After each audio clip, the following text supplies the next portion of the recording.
Hey, I'm Joe. I'm an engineer here at Elementl.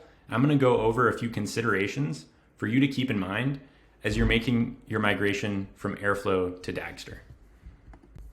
As you've heard from Tim and Odette, the migration tooling and the Dagster-airflow library are really powerful, and they give you a lot of leverage. But making migrations is complicated. And so we really recommend that you first focus on getting things running locally and establishing that tight iteration loop that allows you to incrementally take on more migration scope and quickly validate that this approach is going to work for you. You heard from Gu at Group 1001, and this process of setting up that local development environment only took them a couple hours and was really key in enabling them to migrate a lot of DAGs in only a few days.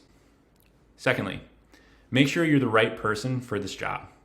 You're going to need to understand Airflow, and specifically how your team uses Airflow, the operator types, and the configuration and permissions that are needed for things to execute successfully. And you're also going to need to understand and be comfortable interacting with the infrastructure that you run Airflow on. Whether that's Kubernetes or some other cloud provider, you're going to need to be comfortable pulling out the permissions and configuration and porting it to wherever you end up running Dagster in production. And finally, for making the decision of where to run Dagster in production, we'd really recommend Dagster Cloud.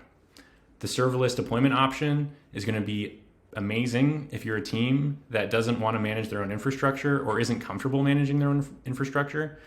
The built-in environment variables feature unique to cloud is going to make porting things like Airflow variables and secrets that are needed by Airflow connections a lot more seamless.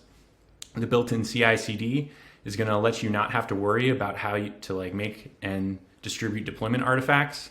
And then the branch deployment feature is just going to blow your mind when you test it out and will be game-changing for your development and kind of testing story. All right, that's it. Happy migrating.